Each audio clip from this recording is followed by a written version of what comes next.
We don't eat this." With these words, my mother-in-law swept the cake my 70-year-old mother had baked all day for her birthday onto the floor. The guests gasped, and my husband just turned away. My mother began to cry, and I calmly picked up my phone and pressed a single button.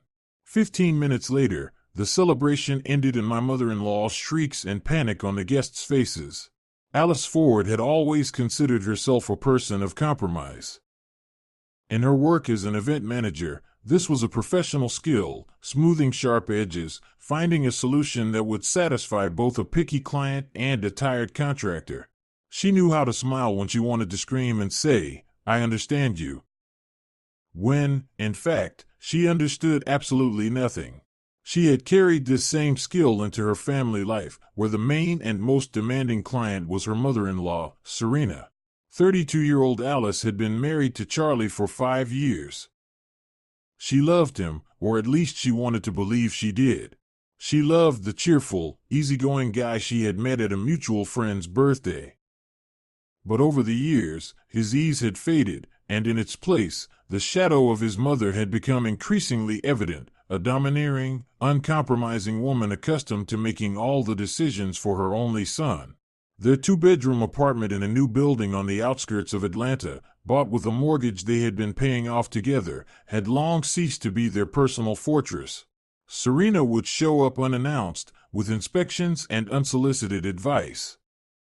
She might move a vase because it's better according to feng shui, or criticize the curtains Alice had bought. "This color makes you look pale, Alice."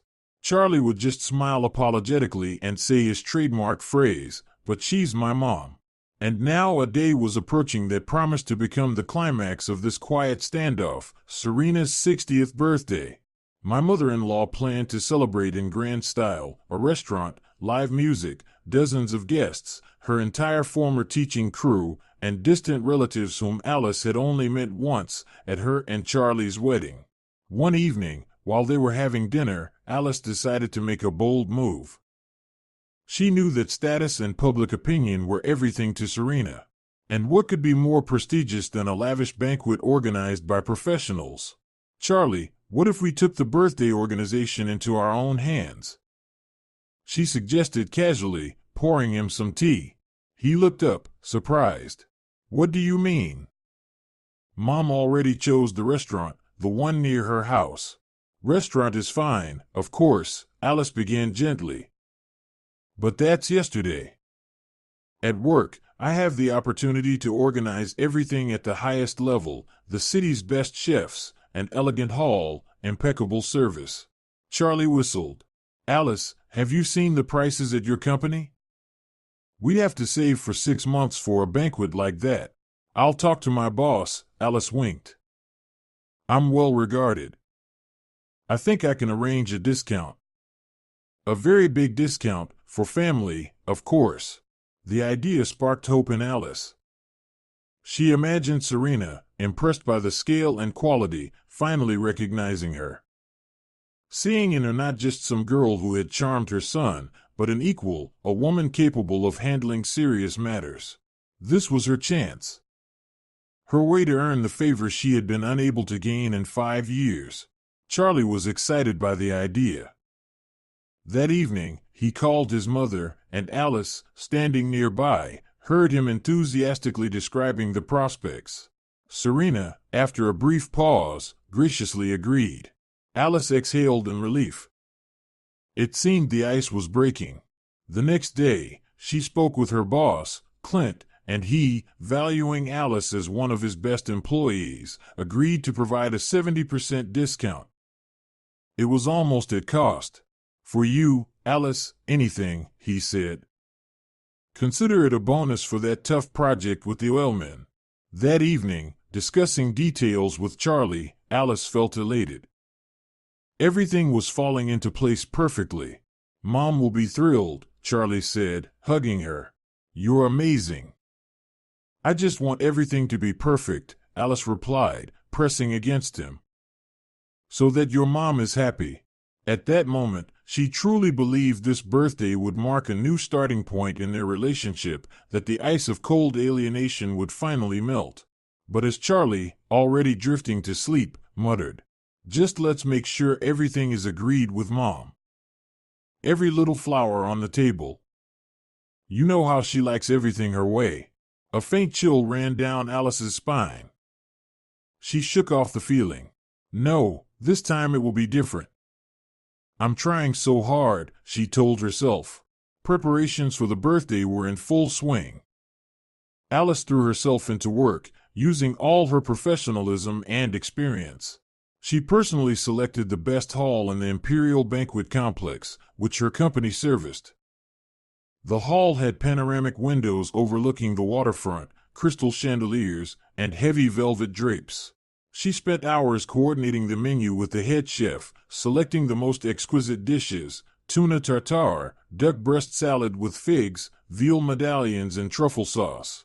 Every detail, from the color of the tablecloths to the playlist for the live music, was meticulously planned. She wanted not just to organize a party but to create a masterpiece that would utterly astonish her mother-in-law. One weekend, Alice went to visit her parents. Her mother, Zara, a quiet, incredibly kind woman who had spent her life working as a pastry chef at the best factory in town, listened anxiously as her daughter recounted the grand preparations. "Alice, isn't this all a bit much?" she asked, pouring aromatic herbal tea into cups. "Maybe Serena would prefer something simpler, more heartfelt. Mom, you know her. She values status, scale. I want her to finally see that I'm not just a nobody," Alice sighed. "I want her to be proud of me, like Charlie is." Zara shook her head but didn't argue. She knew her daughter-in-law's mother too well. Instead, her face suddenly lit up. "You know, darling, I have an idea. What's a birthday without a cake? I'll bake Serena my signature cake. Remember, the one with the old recipe, made with real agar-agar? It'll be my gift to her, from the heart." Alice beamed. It was a brilliant idea. A luxurious banquet by professionals, and at the center, a heartfelt, lovingly made homemade cake. That was the exact touch that could melt even a snow queen's heart, like Serena's. "Mom, that's wonderful." She hugged her mother. "She'll be thrilled." That evening, in a burst of enthusiasm, Alice called her mother-in-law to share the news. She spoke excitedly about the incredible cake her mother would bake and how amazed the guests would be. There was a pause on the other end. "A homemade cake?" Serena repeated, and in her voice there were icy notes that made Alice's stomach tighten. "Alice, dear, I appreciate your mother's initiative, of course, but do you realize the level of this event? We'll have respected people, my former colleagues, the school principal, a district council deputy, and we're going to serve them homemade baking?" "Well, Serena, it's not just baking," Alice tried to argue.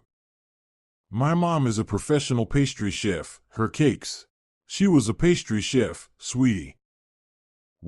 Her mother-in-law interrupted softly, but with venom in her voice. "Now she's retired. And besides, it's a matter of status. Since we're doing everything at such a high level, the dessert should match, from your head pastry chef. Am I not right?" Alice was silent, unsure what to say. All her carefully built castles of the past weeks began to crumble. She felt as if her beautiful, meticulously planned project had just been criticized by the most demanding client. "I'll think about it," she murmured to end the conversation. "Well, think about it, dear," her mother-in-law sang sweetly into the receiver. "You're so smart, you understand everything." After hanging up, Alice sat for a long time, staring at a single point. It was not just a comment. It was the first shot in the emerging war over who would be considered the host of the celebration. And, as always, Charlie, who had overheard the conversation, merely shrugged. "Well, maybe Mom is right. The head chef's cake will definitely look more impressive. Don't get upset, let's just order from ours." Alice looked at her husband and realized she was alone in this battle. He didn't see a problem here. He never did see a problem in his mother's words or actions. For him, it was normal. For Alice, it was humiliation. humiliation of her mother, her efforts, herself. That night, lying in bed, she could not fall asleep. In Alice's mind, her mother-in-law's words kept spinning: unsophisticated, status, respected people. She felt a surge of hurt. But alongside it, stubbornness began to grow. No, I won't give up. I'll prove that warmth and love can matter more than status. I'll bring both cakes to the birthday. And let Serena try to refuse a gift made from the heart in front of all the guests. The next few weeks, Alice lived in a state of constant tension. By day, work, endless calls and meetings, coordinating details for other people's events. By evening, the preparations for her mother-in-law's birthday, which had become her personal, most challenging project. She decided to compromise. She ordered a luxurious multi-tiered cake from her head pastry chef, a true work of art decorated with sugar figurines, flowers, and monograms.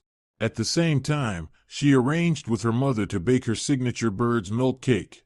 Let there be 2 cakes, she told herself. One for status, one for the heart. There's enough for everyone, and no one will be offended. On the eve of the birthday, Serena expressed a desire to personally approve the final seating plan and take another look at the menu.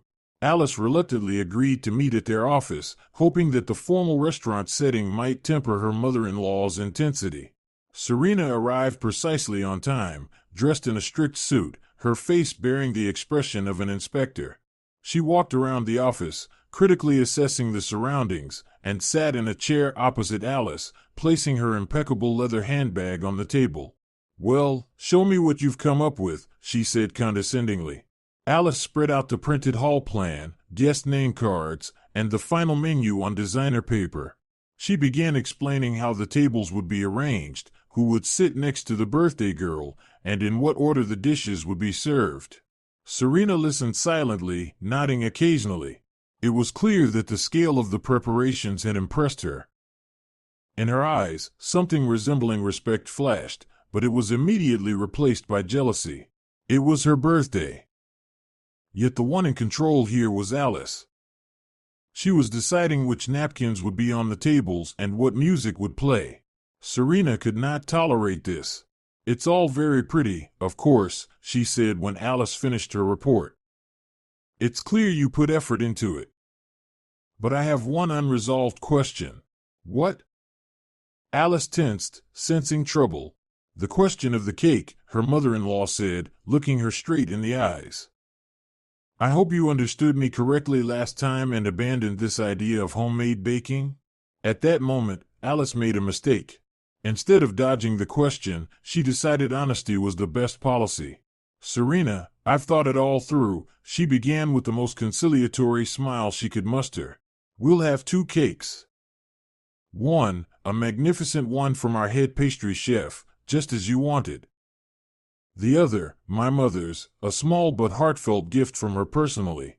It will stand separately, as a symbol of family warmth," Alice added. Her mother-in-law's face turned to stone.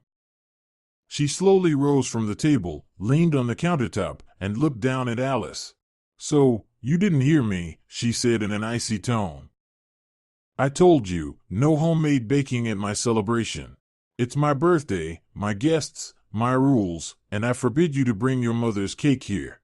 "But why?" Alice stood as well. "How does it bother you?" "It shames me." Serena almost shouted, forgetting her composed, refined demeanor. "It shows that my son's bride comes from a simple family where it's customary to bring your own cakes to parties. I've spent 60 years building my reputation, and you want to ruin it all at once. It's just a cake. A gift from the heart. It's not a gift, it's a demonstration."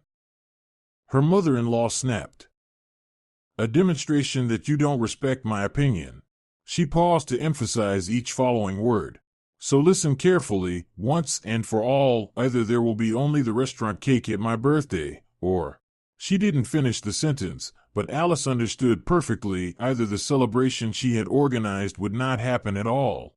The ultimatum was delivered harshly and definitively. Alice spent the rest of the day in a daze. She mechanically answered phone calls, signed documents, but in her mind one thought kept pounding: what to do? Call her mother and cancel everything? That would be tantamount to admitting defeat. Zara had already bought the finest ingredients and spent several days preparing. Refusing now would be a devastating blow to her. Bending to her mother-in-law meant betraying both her mother and herself. That evening at home, a difficult conversation with Charlie took place. As expected, he took his mother's side. "Alice, why are you arguing?" he said, avoiding her gaze. "Mom just wants everything to be perfect. She's nervous about the anniversary. It's such an important date." "Perfect?" Her voice trembled. "Is it perfect when my mother is humiliated? When her gift, made with love, is called a disgrace?" "Well, that's not what she meant," he mumbled. "You're exaggerating everything." "I'm not exaggerating anything," Alice snapped. "She gave me an ultimatum. Your mother forbade me from bringing a gift from my own mother. Do you even understand how that sounds?" Charlie sighed and shrugged. "I don't want to argue with you or with my mom. Please, let's just do what she asks. Your mom will bake her cake, we'll eat it at home. Why make it into a tragedy?"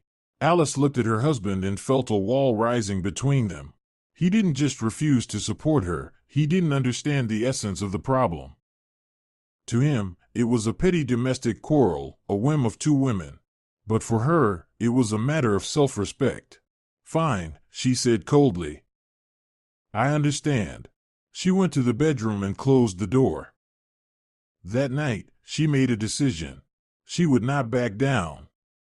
She would bring both cakes to the anniversary, come what may. It was no longer a personal conflict. It was a battle for her family's dignity. And she intended to win.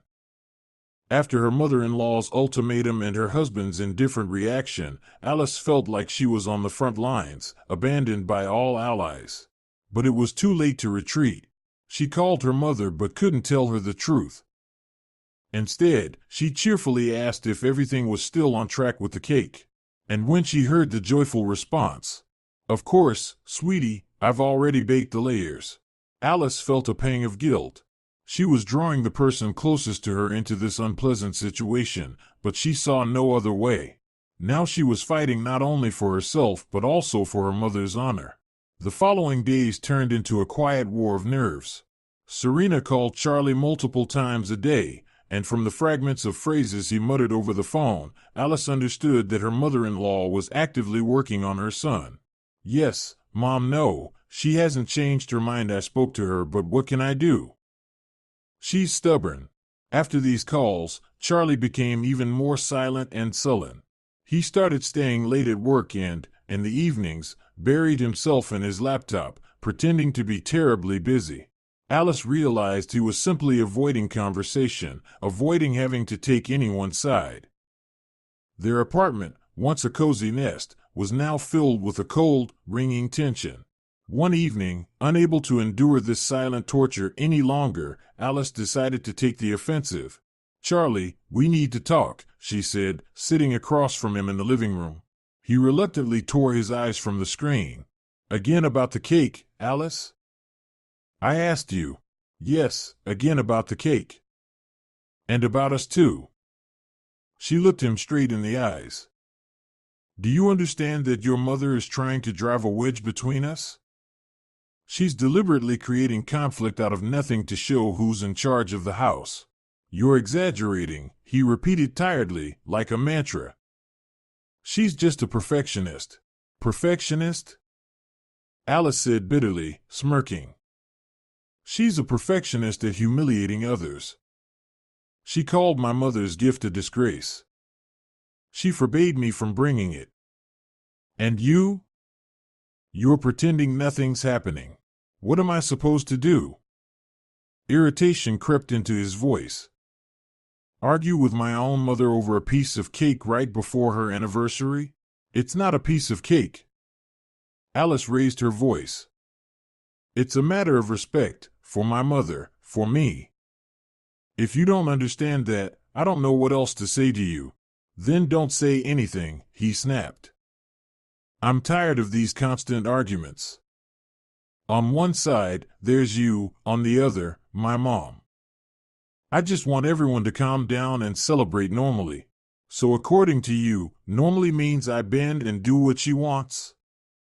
Call my 70-year-old mother and say, sorry, Mom, your gift didn't pass the face control test? Charlie was silent. He had no arguments. He simply didn't want conflict, didn't want to take responsibility. Alice stood up and walked to the window. Outside, a light, unpleasant rain fell, matching her mood. I've made my decision, Charlie, she said quietly, without turning around. There will be 2 cakes at the celebration. And if your mother doesn't like it, that's her problem, not mine. Alice, don't, his voice carried almost a plea. There will be a scandal. Let there be, she said sharply. Maybe after this scandal, something will finally change. After that conversation, they barely spoke. Each lived in their own world. Alice meticulously perfected every detail of the banquet, pouring all her energy into it as if trying to prove something to an invisible enemy. She worked herself to exhaustion, and her colleagues noticed. You're all on edge, said her friend and co-worker, Sarah, one day. This anniversary with your mother-in-law will finish you off. Alice just waved her off. She didn't want to air family quarrels in public. Meanwhile, her mother, Zara, unsuspecting, was working her magic on her culinary masterpiece. She called Alice, enthusiastically telling her how she had managed to get a rare type of chocolate for the glaze, how she would decorate the cake with fresh berries. Each word pierced Alice's heart with pain. She felt like a traitor, leading her unsuspecting mother to the scaffold. Mommy, it's going to be the most beautiful, Alice said into the phone, struggling to hold back tears. I'm trying, darling. I want Serena to like it, Zara replied. Alice knew there was no turning back. Canceling her mother's gift would break her heart, mean yielding to her mother-in-law, and losing her self-respect. She was trapped, and the only way out was to see it through, hoping she would survive this battle without too great a loss. Yet her intuition told her that the upcoming anniversary would not just be a celebration, but a battlefield for a decisive struggle. The closer the anniversary approached, the darker the clouds grew. Tension in the house became almost tangible. Alice and Charlie existed in parallel universes, exchanging only short domestic phrases. Buy bread. Take out the trash. They no longer spoke about the upcoming celebration, as if having made an unspoken pact of silence. But this silence was deceptive. Alice knew that Charlie called his mother every day, and after these conversations, his mood grew even darker. He seemed to absorb her displeasure and transmit it as passive aggression, slamming doors loudly, clicking his tongue irritably when Alice dropped something, answering questions with monosyllables. Work problems piled on top of family ones. The major client, the oil company for which she was preparing a large corporate event, suddenly decided to make radical changes to the program. 1 week before the event, they wanted to switch the theme from the Venetian Carnival to gangster-era Chicago. This meant a complete overhaul of the decor, menu, and entertainment program. Alice was torn between calling performers, negotiating with decorators, and trying to calm the head chef, who now had to urgently develop new dishes. She slept 4 hours a night, lived on coffee and sandwiches, and constantly felt on the verge of collapse. On one of those insane days, her mother-in-law called. Alice, hello, dear, a honeyed voice sang into the phone. I've been thinking about the seating arrangement. You put my third cousin Beatrice at the same table with Nancy. And they've been at odds for 10 years. They need to be seated separately immediately. Serena, I have absolutely no time right now, Alice replied wearily, pressing the phone between her shoulder and ear while reviewing a flower vendor's estimate. The seating plan is finalized. Please, let's not change anything. How can you say not change? Her mother-in-law's voice took on steely notes. Do you want there to be a scandal at my anniversary? For them to claw each other's hair out? I demand that you redo everything immediately. I can't redo it immediately. I'm swamped at work, Alice snapped. Work, her mother-in-law drawled sarcastically. Work is always your top priority. More important than your husband's mother's peace of mind. I understand. Don't worry, I'll call Charlie, he'll sort it out. She hung up. 5 minutes later, the phone rang. Charlie. Alice, what happened now? Irritation laced his voice. Mom's in a panic, saying you refused to help with the seating. Charlie, all my project deadlines are on fire. She yelled. I can't deal with her guests right now. Why couldn't she have mentioned this earlier? Well, you know Mom. She remembered at the last moment. Alice, just put yourself in her shoes, redo it. It's just 5 minutes work. 5 minutes. Alice felt like throwing the phone at the wall. He had no idea what it took to rework the entire plan when every table was calculated down to the millimeter. Fine, she muttered. I'll figure something out. At that exact moment, exhausted and with her head on the desk, her boss, Clint, peeked into her office. What's with the meltdown? He asked, noticing her state. The oil clients are killing me. Alice lifted tearful eyes to him and, unexpectedly for herself, told him everything, the anniversary, the discount, the 2 cakes, her mother-in-law's ultimatum. Clint, a stern but fair man, listened silently, tapping his fingers on the desk. Yeah, he drawled when she finished. Your husband's family, well, that's something. Consider yourself dropped into a hive of wild bees. He paused, then his eyes gleamed slyly. Do you want me to give you a red button? Excuse me? Alice didn't understand. Literally. You're my best employee, and I don't want them driving you to a nervous breakdown. Look, he said, perching on the edge of her desk. The banquet is billed to me. The discount, my personal initiative. Here's the deal, if your lady mother-in-law crosses the line on the anniversary, you just text me the code word, say, cancel, and with one call to our manager at Imperial, I'll revoke the discount. Alice stared at him in astonishment. But that's a huge amount of money. She won't be able to pay. That, Alice, will no longer be your problem, he smirked. Sometimes, to put someone in their place, you have to hit where it hurts most, the wallet and reputation. Consider it my gift to you for your mother-in-law's anniversary. Just know you have a trump card. Whether you use it or not is up to you. But just knowing it exists will give you strength. He winked and left the office, leaving a stunned Alice alone. She sat staring at her phone. A red button. The idea was crazy, radical, but tempting. Was she going to use it? Of course not. But the thought that she had a way to instantly stop any mother-in-law spectacle gave her unexpected confidence, as if wings had sprouted behind her back. She could survive this anniversary. Now she was no longer alone against everyone. She had a secret ally and a powerful weapon, which she might never even need to use.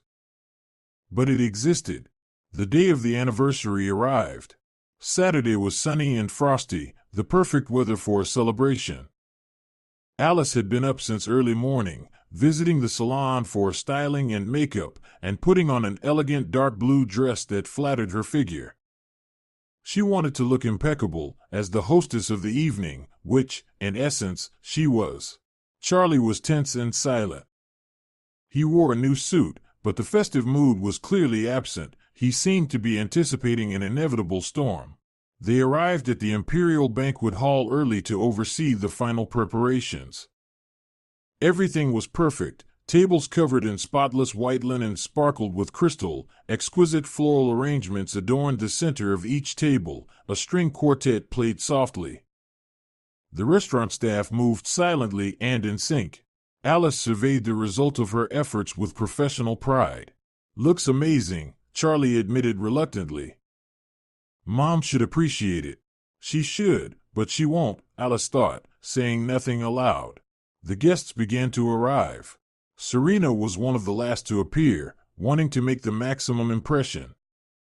She wore a sparkling champagne-colored dress, her hair piled high, and massive gold jewelry.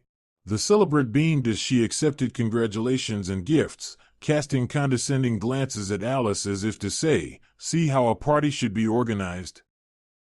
"Take notes, girl." Alice smiled politely, greeted guests, and seated them, playing the role of the gracious hostess. Her parents arrived with the large cake in a beautiful box. Zara looked excited and happy. She proudly placed her creation on the specially designated table. "How beautiful," Alice whispered, peeking into the box. The cake was indeed a masterpiece, perfectly smooth white icing, decorated with a lattice of dark chocolate and fresh blueberries and raspberries. "I tried so hard," her mother said with a shy smile. The celebration proceeded smoothly. Guests toasted, sipped champagne, and enjoyed exquisite appetizers.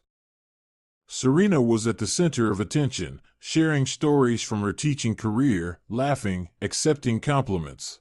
Alice watched her and couldn't shake a sense of unease. Everything was too smooth. It was the calm before the storm. And the storm struck when it was time for dessert. At Alice's signal, the waiters ceremoniously wheeled the tables into the center of the hall. On one table stood the multi-tiered cake from the head pastry chef, decorated with sparklers. On the other, slightly more modest but no less elegant, was Zara's cake. The guests applauded in admiration. The evening's host, whom Alice had also hired, handed the microphone to the celebrant for a thank you speech. Serena rose, scanned the room with a regal glance, and began. "My dear friends and family."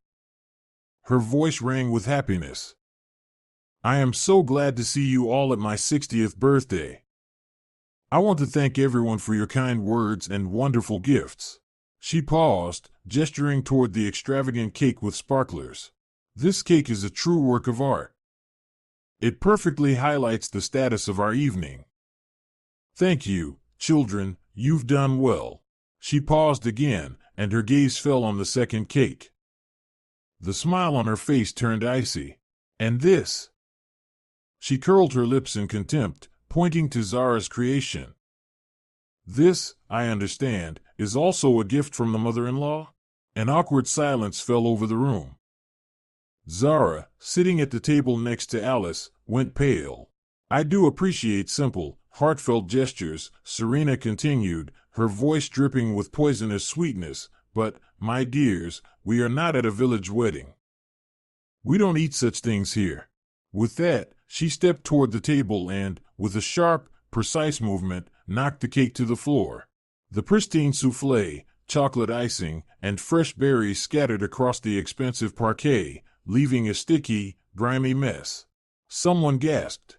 Zara covered her face with her hands. Charlie froze, staring at his mother in horror, but said nothing. He simply turned away. Serena, pleased with the effect, turned to Alice, who stood pale as a sheet, and threw her a triumphant smirk. "Your mother will clean it up." In the deafening silence that followed her mother-in-law's words, the sound of a quiet sob seemed thunderous. Alice turned and saw her mother, slumped in her chair, silently crying. Tears rolled down her wrinkled cheeks. She didn't wail or moan, she simply wept quietly from humiliation. And that was more terrifying than any scream. At that moment, Alice's world shrank to a single point, the trampled cake on the floor and the tears of the person dearest to her. Everything else, the stunned faces of the guests, her husband's frightened expression, her mother-in-law's triumphant smirk, faded into a blurred, insignificant background. She looked at the sticky mess of sponge, cream, and berries on the floor, and saw not just a ruined dessert. She saw her mother's crushed love, her sleepless nights by the stove, her desire to give a sincere gift. She saw all her own efforts, all hopes for reconciliation, trampled into the dirt. A cold, ringing emptiness filled her from the inside, pushing out shock and hurt. This was no longer just humiliation, it was a declaration of war. And in this war, she had just lost a decisive battle. At least, that's how it seemed to Serena. Alice slowly turned her head and looked at her husband. Charlie was still standing, turned away, intently studying the pattern on the wallpaper. He didn't come to her, didn't hug her, didn't try to protect either her or her mother. He simply stepped aside, and it was his silent betrayal that hurt more than her mother-in-law's actions. From Serena, she expected nothing else. But Charlie, he was her husband, her support. And now that support had crumbled to dust. What are you standing there for? Music! Serena shouted, trying to restore the evening's festive mood. Host, continue the program. The string quartet awkwardly played something neutral. The waiters, pale and flustered, rushed to clear the remnants of the cake from the floor. Guests began exchanging uncomfortable whispers, pretending nothing had happened, but the celebratory atmosphere was irreversibly poisoned. Alice approached her mother and hugged her shoulders. "Mommy, let's get out of here," she said softly. Zara lifted tearful eyes to her, swimming with pain and confusion. "For what, Alice?" she whispered. "I gave it all from my heart." "I know, Mom, I know." Alice swallowed the lump rising in her throat. "Let's go." She helped her mother to her feet, took her coat from the wardrobe, and without looking at anyone, led her toward the exit. No one tried to stop them. Charlie never turned around.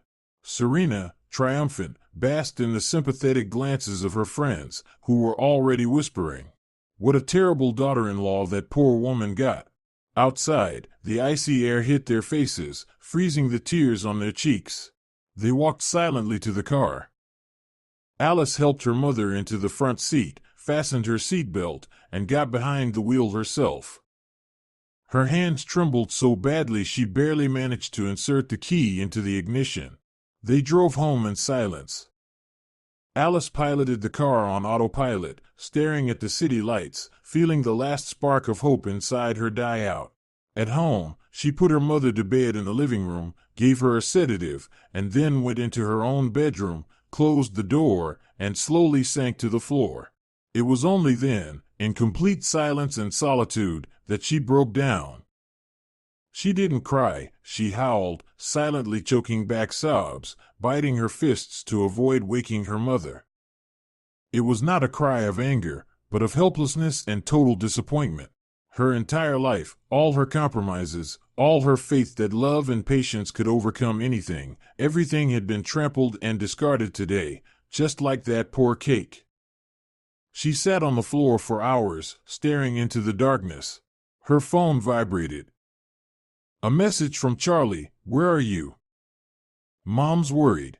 Alice smiled through her tears. "Mom's worried." Of course. The victor always worries whether the enemy is truly defeated. She didn't reply, simply turned off the phone and tossed it aside. That night, she realized her marriage was, in essence, over.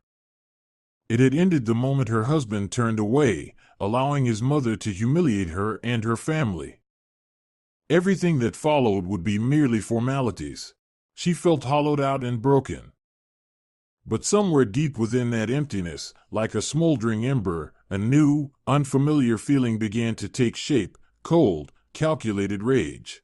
Alice didn't sleep all night. She lay staring at the ceiling, replaying the events of the previous evening in her mind. Every word, every glance, every detail, the humiliated face of her mother, the triumphant smirk of her mother-in-law, the back of her husband as he turned away at the most critical moment. Pain gradually gave way to a cold, sober analysis. She no longer felt like a victim. She felt foolish. Foolish for trying for 5 years to build a bridge where the other side was building a wall.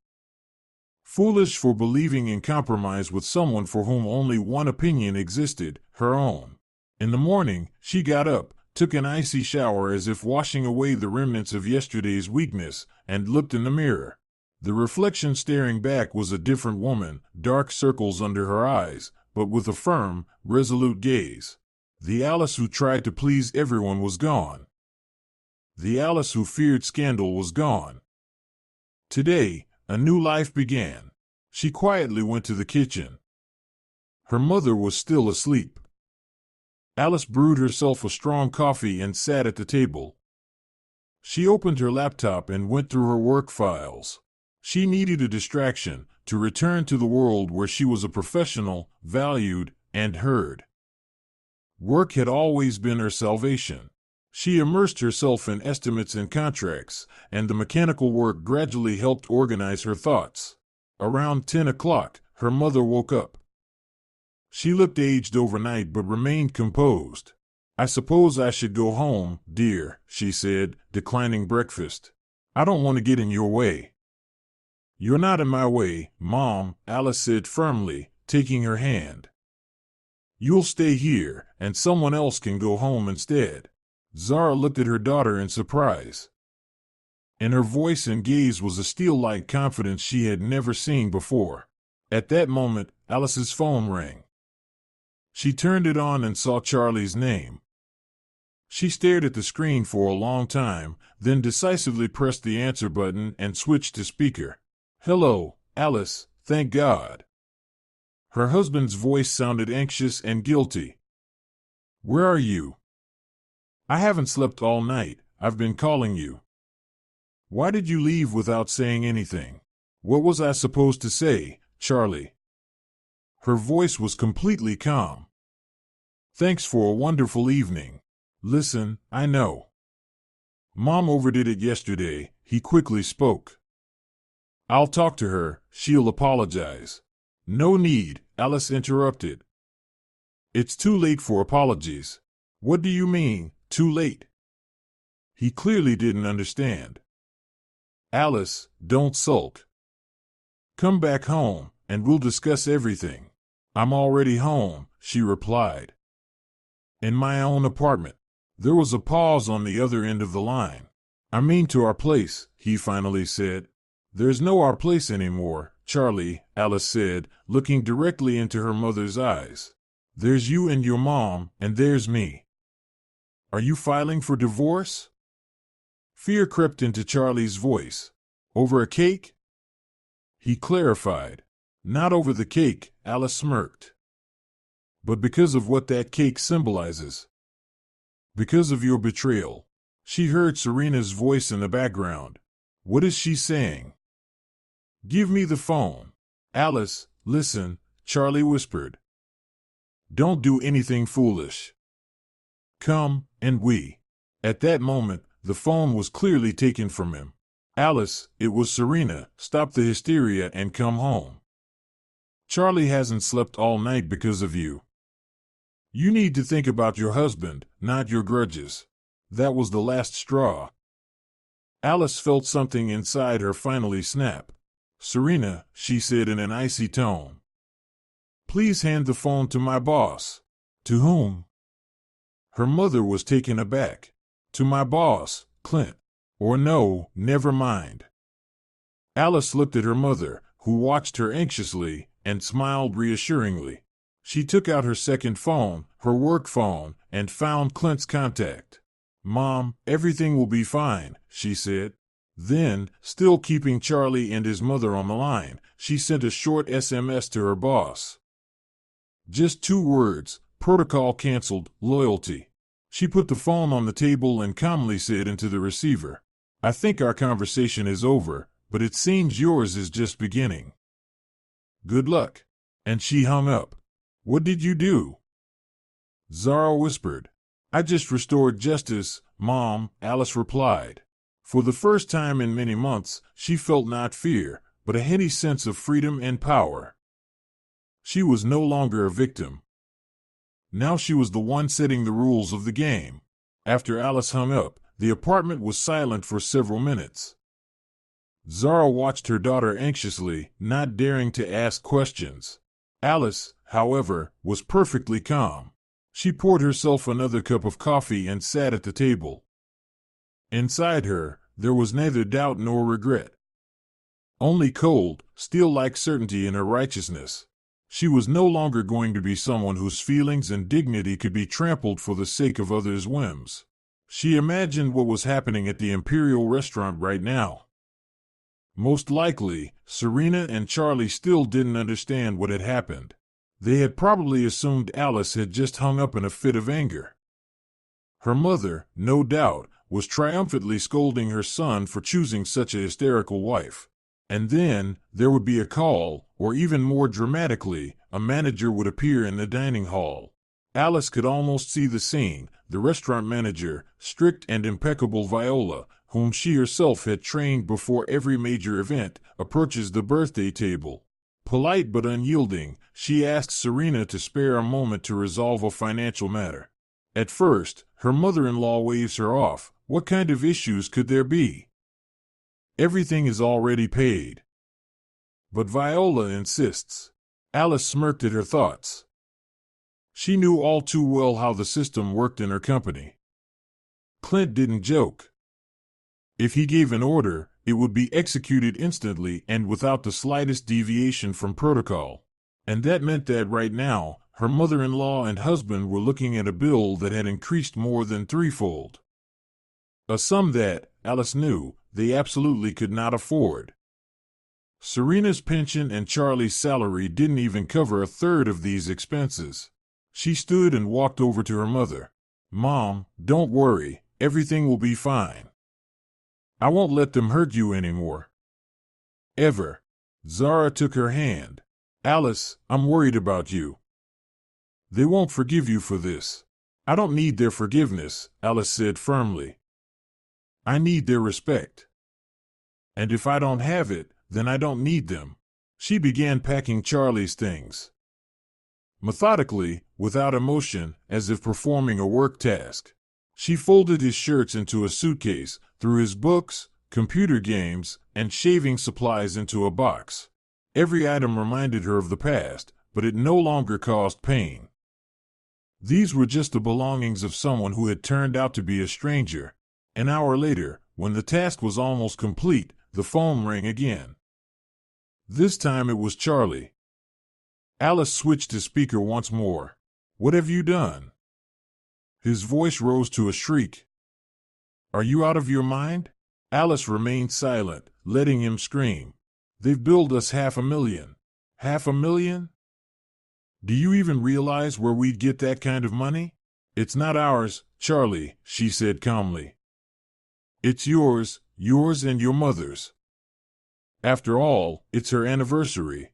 But you promised to get a discount." He was clearly gasping with rage. "I did make an arrangement," Alice said calmly, "but my boss decided that clients who humiliate his employees and their families don't deserve discounts." "Very simple. Your boss?"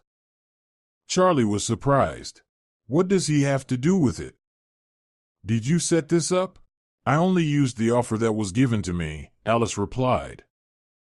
"Unlike you, my boss values me and is willing to protect me." A voice came from the other end, Serena yelling something at her son. "Mom's fainted," Charlie yelled. "Her heart's bad. If something happens to her, it'll be on your conscience. Call an ambulance. And at the same time, ask her for money to pay the bill, or from her respected guests, a deputy, for example." "I'm sure he'll help," Alice advised indifferently. She hung up before he could respond. The rest of the day, her phone didn't stop ringing. Charlie called, as did unfamiliar numbers, apparently relatives of her mother-in-law. Alice didn't answer. She packed the last of her husband's things into boxes, placed them by the door, then called a taxi service and ordered a moving truck. "Where's this going?" Zara asked, looking at the packed suitcases and boxes. "To his place," Alice replied. "To his mother's. Let them live together if they're such a close family." When the movers arrived, she simply gave them Serena's address and paid for the delivery. Let it be her final contribution to their family budget. In the evening, when the apartment was quiet and spacious, she sat next to her mother. "Are you sure, daughter?" Zara asked quietly. "Maybe it's still possible to fix things?" There's nothing to fix, Mom, Alice shook her head. You can't glue together something that was never whole to begin with. I just didn't see it, or didn't want to, and now I do. And do you know what I feel? What? Relief, Alice smiled. Such immense relief. It's like I've been carrying a heavy backpack full of stones for 5 years. And now I've finally dropped it. Yes, my back hurts, my shoulders ache, but I can breathe. Really breathe. She stood up and walked to the window. The city was alive, shining with lights, and ahead of her lay another life, difficult, yes, but her own. And in this life, there would be no room for humiliation. The night passed peacefully. For the first time in a long while, Alice slept soundly, without anxious dreams. In the morning, she woke up with a clear mind and a precise plan of action. First on the list, a meeting with a lawyer. She understood that the divorce and division of property, even if modest, would not be easy, especially considering her mother-in-law's temperament. While she was preparing breakfast for her mother, a message arrived from Charlie. Long, incoherent, full of reproaches and pleas. At the same time, her mother was taken away by ambulance with a hypertensive crisis. How could you do this? The banquet was paid for jointly with relatives. I had to borrow from everyone I could. You've ruined everything. Please, let's talk. I love you. Alice read the message and felt nothing, no pity, no anger, only cold detachment. He still didn't understand. He blamed her, the circumstances, her boss, anyone but himself and his mother. He wrote, I love you. But behind those words there was nothing but fear of responsibility and loneliness. She deleted the message without replying. During the day, she met with the lawyer, an elderly gray-haired man recommended by Clint. She explained her situation in detail, the marriage, the mortgage in both their names, the lack of a prenuptial agreement, and the incident at the anniversary. The situation is clear, said the lawyer after listening. The apartment bought during the marriage is joint property and is divided equally. You will either have to sell it and split the money, or one party buys out the other's share. I want to keep the apartment for myself, Alice said firmly. I'm ready to pay him his share. That's the most reasonable option, the lawyer nodded. We will prepare all the necessary documents and proposals for your husband. I think after yesterday's events, he will be more cooperative. He gave a sly look and added, Your boss Clint is quite the strategist. Impressive move. Returning from the law office, Alice felt even more confident. She had support, she had a plan. She was no longer alone. In the evening, while she and her mother were having tea, the doorbell rang. Alice tensed, but it wasn't Charlie. At the door stood his aunt, the same Beatrice whom Serena had refused to seat with any of the guests. Alice, hello, she said, shifting awkwardly from foot to foot. May I have a few words? Alice silently led her into the kitchen. I didn't come to justify them, Beatrice began, refusing tea. What Serena did yesterday is incomprehensible. I told her so today when I visited her in the hospital. She's in the hospital? Alice asked. Yes, in the hospital, Beatrice waved her hand. Her blood pressure spiked. She'll stay a couple of days and get some treatment. Nothing serious, mostly for appearances. That's not why I'm here. I came to tell you to stay strong. You did well. Alice looked at her in surprise. We are family. We see everything, Alice. We see how Serena has manipulated Charlie her whole life, how she never accepted you from day one. We stayed silent, didn't want to interfere in someone else's family, but yesterday she crossed all boundaries. You did the right thing putting her in her place. She pulled an envelope from her bag. There's a little something here. Uncle Eric and I decided to help. We know it won't be easy for you right now. Please, don't refuse. It's from the heart. Alice looked at the envelope, tears welling in her eyes. "Thank you," she whispered. "Thank you both. Stay strong, girl. Truth is on your side." The visit came as a complete surprise and gave Alice even more strength. Apparently, not everyone in the family had been blind. The resolution came a week later. Charlie, seemingly realizing that persuasion and threats wouldn't work, came to negotiate with the lawyer. He looked dejected and exhausted. He agreed to all of Alice's terms. She would buy out his share of the apartment, taking over the remaining mortgage, and he would claim nothing else. Their final meeting took place at the bank, where they signed the documents. "Forgive me," he said once it was all over. "I was weak." "Yes," Alice replied simply. "You were. And your mother?" She still didn't realize she was wrong. "She thinks you slandered her and turned the whole world against her. She's moving out from Beatrice's place to a rental apartment. She said her feet won't touch this city again." "It's her choice," Alice shrugged. They stepped out of the bank and paused on the porch. "Will you be happy?" he asked, looking at her. "I already am," Alice replied. "Because I'm free." She turned and walked away without looking back. She knew he was watching her go, but the past no longer held any power over her. Ahead lay a new life, her own, where she alone set the rules. Somewhere else in the city, Serena was packing her things, complaining to a friend on the phone about her daughter-in-law's black ingratitude and her son's weak character. Her anniversary, which was meant to be a triumph, had turned into a complete collapse of her reputation and power. Justice, though delayed, had prevailed. 6 months passed. Outside, the first snowflake swirled, covering Atlanta in a soft, white blanket. Alice sat in her apartment, in that very kitchen that had witnessed so many dramas, smiling as she watched her mother, Zara, teaching the 5-year-old neighbor girl how to shape funny little animals out of dough. After the divorce, Alice had convinced her mother to move in with her. Zara had initially refused, not wanting to intrude, but Alice was firm. "Mom, this is your home too," she said. "It's time for us to stop living for others. Time to live for ourselves." And her mother agreed. Their small apartment filled with warmth, the scent of fresh pastries, and a quiet, peaceful calm. Alice's life changed dramatically. At work, she was promoted to head of the VIP client department.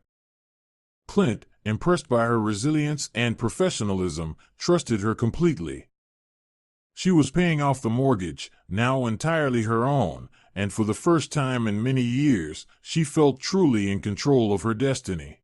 Charlie faithfully paid alimony but avoided seeing Alice. She knew he had moved in with his mother into that rental apartment.